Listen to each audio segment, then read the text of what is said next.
The All Parties Hurriyat conference has expressed grave concern over the ongoing wave of massacres and arrests of Kashmiris by Indian troops in occupied Jammu and Kashmir.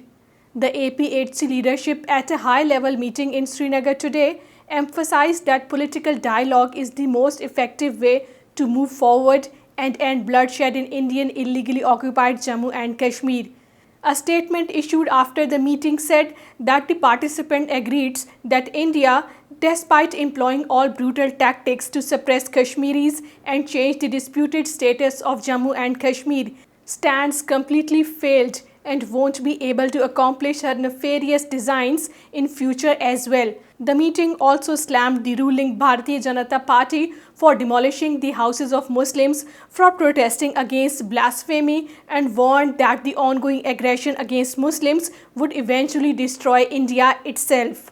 Pakistan has strongly condemned the extrajudicial killing of 4 youngsters by occupational Indian troops in their fresh acts of state terrorism in Pulwama and Srinagar districts of Indian illegally occupied Jammu and Kashmir. The Foreign Office spokesperson Asim Iftikhar Ahmad in a statement in Islamabad said today that this year alone 98 extrajudicial killings of Kashmiris had been recorded so far. He said India must realize that cold-blooded targeting of Kashmiri youth, brutal military crackdowns, and use of indiscriminate force would not dampen resolve of Kashmiris struggling against Indian illegal occupation. Meanwhile, in Indian illegally occupied Jammu and Kashmir, curfew continued for the 5th consecutive day today in Doda and Kishtwar towns against BJP leaders Nupur Sharma and Naveen Kumar, who made derogatory remarks on Prophet Muhammad sallallahu alaihi wasallam.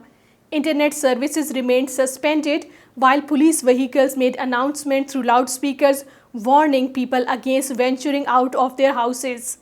In Jammu, several people were arrested, including Head of Congress, Indian illegally occupied Jammu and Kashmir unit, Ghulam Ahmad Mir today, after they took out a march in protest against the BJP policies.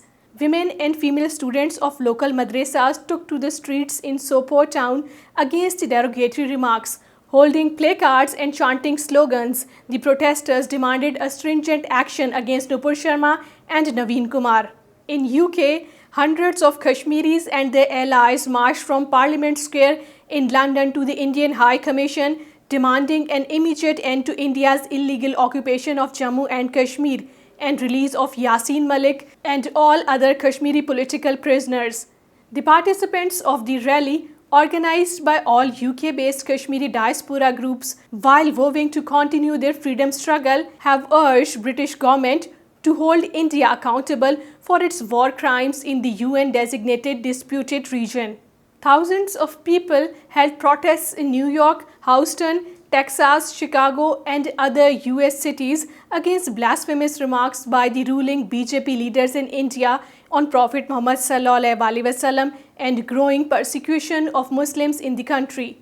On the other hand, brushing aside the growing criticism and protests in the world, the Modi-led Hindutva government, taking the cue from its Zionist mastermind Israel, is on a spree to bulldoze the houses of Muslim citizens who participate in the protests, this time against remarks by the ruling BJP leaders on Prophet Muhammad sallallahu alaihi wasallam.